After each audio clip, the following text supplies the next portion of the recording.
Subscribe करें और video सबसे पहले अपने मोबाइल पर पाने के लिए बेल आइकन को दबाएं।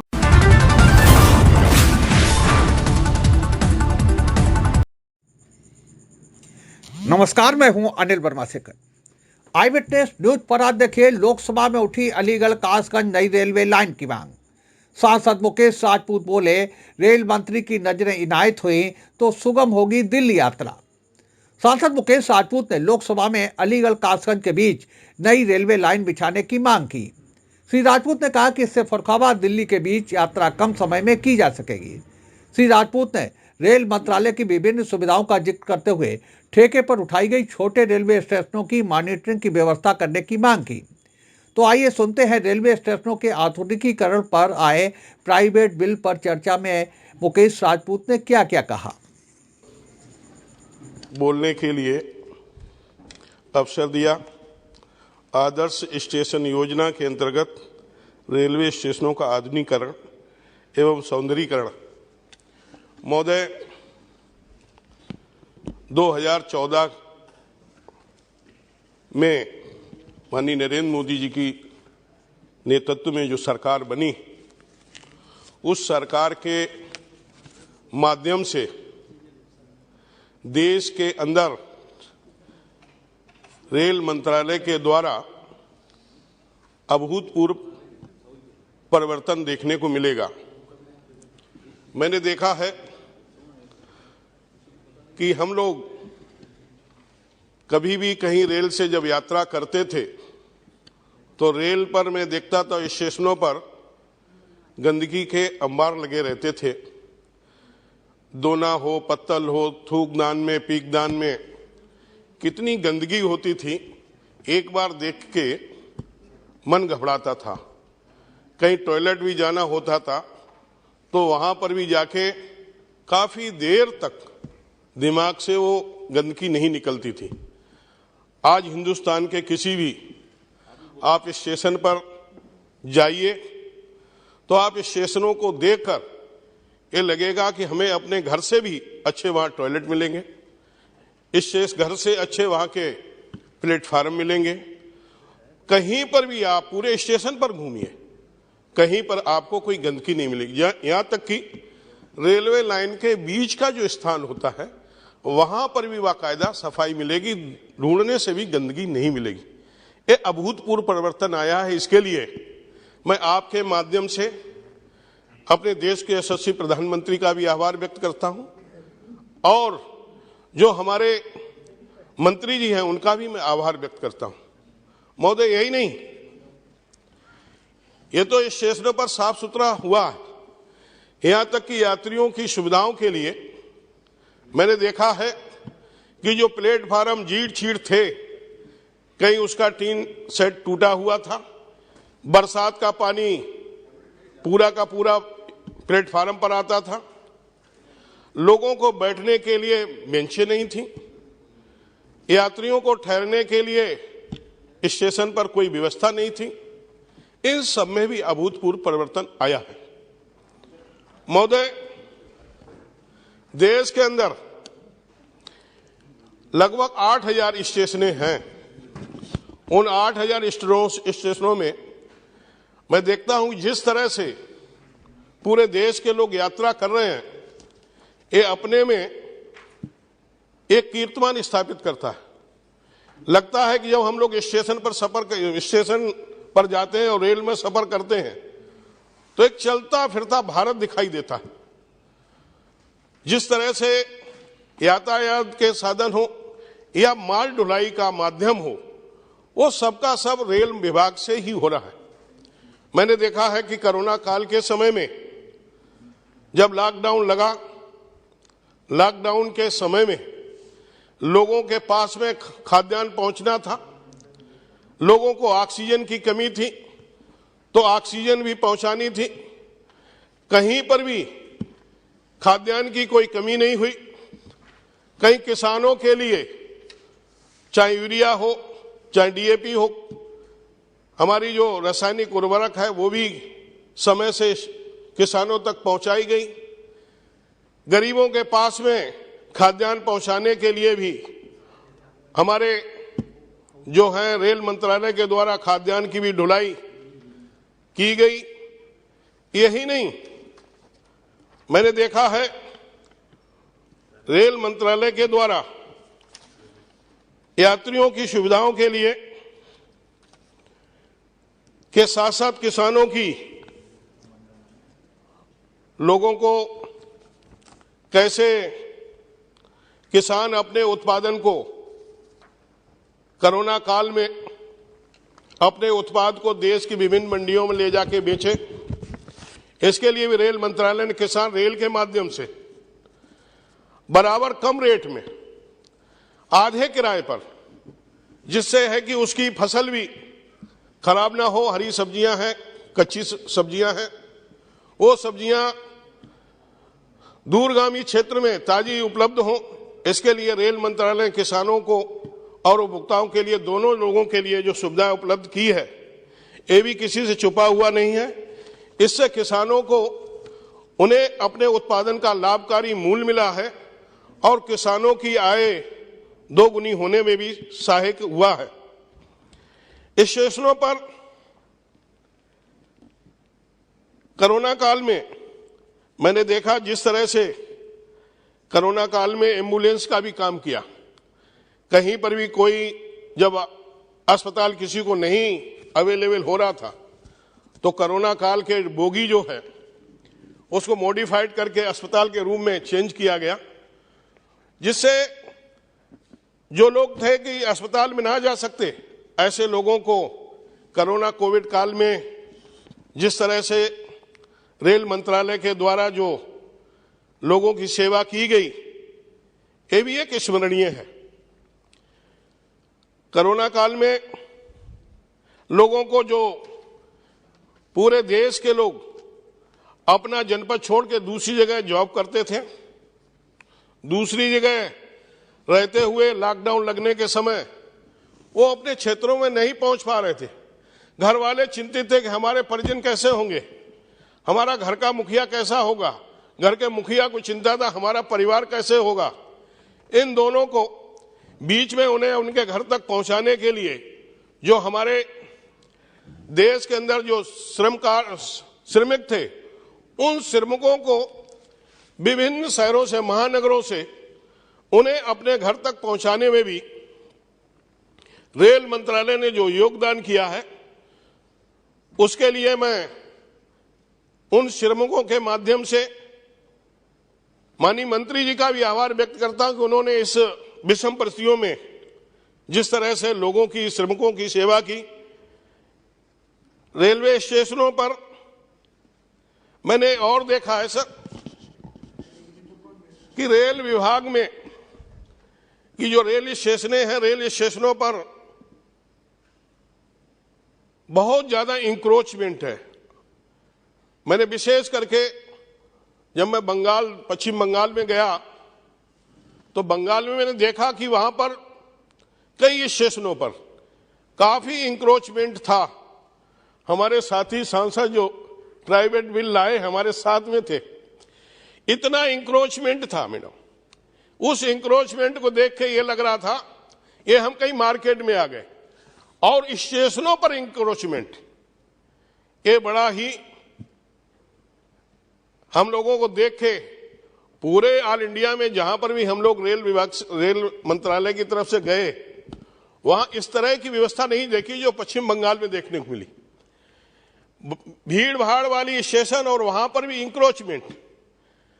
मेरा आपके माध्यम से माननीय रेल मंत्री से अनुरोध है कि जहां जहां पर भी जो प्लेटफार्म पर इंक्रोचमेंट हैं, उन इंक्रोचमेंट को हटाना चाहिए।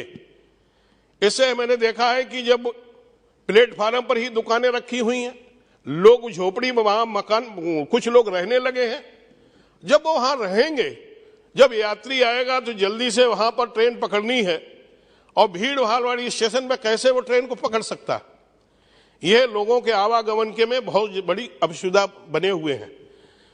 यात्रियों की सुविधा के लिए दृश्य से मेरा आपके माध्यम से माननीय रेल मंत्री से यही पुनः अनुरोध है कि उन इंक्रोचमेंट को हटाया जाए और लोगों को आने जाने के लिए और सुविधा हो सके। महोदय, मैंने देखा है कि हमारे यहाँ प्रयागराज में कुंभ का जो मेला हुआ, उस कुंभ के मेले में जिस तरह से रेल मंत्रालय के द्वारा व्यवस्थाएं की गई, वो किसी से छुपी नहीं। पहले कुंभ जब मेला होता था, कई दुर्घटनाएं होती थी। पूरे मेले में स्पेशल काफी ट्रेनें चलाई गई, कहीं एक भी कैजुअल्टी नहीं हुई, और कहीं पर भी यात्रियों को जो ट्रेन से सुविधा मिली कुंभ में जाने और आने के लिए, वो सुविधा उन्हें अपने निजी वाहनों से भी नहीं ऐसी हुई। तो इसके लिए भी जो भारत सरकार ने कुंभ मेला में जिस तरह से व्यवस्था प्रयागराज में की थी, मैं आशा करता हूं कि आगे आने वाले समय में इस तरह से और अच्छी व्यवस्थाएं रेल मंत्रालय देगा। मैं आपके माध्यम से मैं अपने क्षेत्र के बारे में एक मैं सुझाव देना चाहता हूं। मैंने देखा है कि बहुत सी छोटी स्टेशनें हैं, आदर्श स्टेशन हो गई, लेकिन वहां बुजुर्ग लोग आते हैं तो वहां शौचालय सीढ़ियां नहीं है। तो इसके लिए मैं चाहता हूं, और उसमें मैं जब बात करता हूं कि 140 सीढ़ियां मिले लोगों को, जो बीमार हैं, वृद्ध हैं, वो एक स्टेशन से दूसरे प्लेटफार्म पर जाने के लिए हैं, लेकिन वो उस एक कैटेगरी में स्टेशन नहीं आती है, तो ऐसे में वहां नहीं बन सकती है। तो मेरा आपके माध्यम से माननीय रेल मंत्री से अनुरोध है, कम से कम लिफ्ट सिस्टम ही हो जाए, जिससे कम से कम वृद्ध यात्री या अस्वस्थ हैं, ऐसे लोग उससे लिफ्ट के माध्यम से ऊपर अपने जा सकते हैं और अपनी यात्रा को सुगम बना सकते हैं, उन्हें बिना असुविधा के। दूसरा, मैं आपके माध्यम से माननीय रेल मंत्री से अनुरोध करूंगा कि इस तरह की जो स्टेशन है उन्हें सुविधाजनक बनाया जाए। दूसरा, और मैंने देखा आज से 30 साल पहले, 40 साल पहले कुछ स्टेशनें काफी डेवलप थी, लेकिन वहां धीरे धीरे सुविधाएं ना मिलने के कारण कुछ स्टेशनें प्राइवेट कर दी गई, वेंडर को स्टेशन दे दी गई। तो वेंडर के हाथ में जब स्टेशन चली जाती है तो वहां सुविधा वेंडर के हाथ में आ जाती है। महोदय, आपके माध्यम से बताना चाहता हूं कि वहां वेंडर कोई भी यात्रियों की सुविधाओं पर ध्यान नहीं देता, लेकिन जब और यहां तक कि सुविधाओं का ना ध्यान दे, यहां तक कि उसका प्लेटफार्म टूट गया, उसकी छत टूट गई या उसके टॉयलेट खराब है, इन सब की देखरेख ऐसे जो हैं जहां वेंडर्स को भी स्टेशन दी गई है, तो उसकी भी देखरेख मॉनिटरिंग करने के लिए रेल मंत्रालय को अपनी देखरेख में करना चाहिए। क्यों, यात्री तो यात्री है, यात्री को सभी जब वो देखता है कि बड़ी स्टेशन में हमें ये सुविधाएं मिल रही हैं और हमारे गांव की स्टेशन यहां पर है तो इसमें कोई सुविधा नहीं मिल रही है, तो ऐसे में बड़ी उसे अपने के अंदर ये लगता है कि वो देश, वो भी हिंदुस्तान है और ये भी हिंदुस्तान। तो इसलिए मेरा आपके माध्यम से अनुरोध है कि कम से कम उनका भी ख्याल रखा जाए। दूसरा, माननीय सभापति महोदय, आपके माध्यम से मेरा एक और अनुरोध है कि जैसे माल ढुलाई के लिए हमारे यहाँ माल गोदाम होती हैं और वहां के लिए लोडिंग अनलोडिंग के लिए अलग से प्लेटफार्म होता है, लेकिन जो पहले से अब कई गुना यात्री भी बढ़ गए। एक ही स्टेशन से यात्रा करना, उसी स्टेशन से माल ढुलाई का लोडिंग अनलोडिंग कराना, ट्रकों को आना, ट्रैक्टरों को आना, तो वहां पर जाम की स्थिति होती है, बाजार में एक्सीडेंट भी होते, यात्रियों को भी असुविधा होती। मेरा आपके माध्यम से छोटा सा एक और अनुरोध है कि ऐसे जहां पर माल ढुलाई, चाहे वो खाद हो, चाहे सीमेंट हो, चाहे अनाज हो या फल हो, सब्जियां हो, इनकी जहां जहां बड़ी मात्रा में लोडिंग और रेखें आती हैं, रेखें जाती हैं, वो वहां से शहर से लगी हुई जहां पर हमारा माल ढुलाई की जो स्टेशन है उस माल ढुलाई के स्टेशन को थोड़ा सा 10 किलोमीटर या 15 किलोमीटर की रेंज में, जहां पर भी हमारे रेलवे विभाग की जमीनें हैं और आने जाने में सुविधा है, ऐसे स्टेशनों पर माननीय मंत्री जी उनको जमीन को उस पर हम माल ढुलाई के लिए वो स्टेशन को डेवलप करें। और वो ढुलाई से क्या होगा कि हमारी ढुलाई भी टाइम से हो जाएगी और हमारे वहाँ के स्थानीय लोगों को भी परेशानी नहीं होगी, और यहाँ तक कि जो यात्रा करने वाले लोग हैं उन्हें भी किसी तरह की कोई प्रॉब्लम्स नहीं होगी।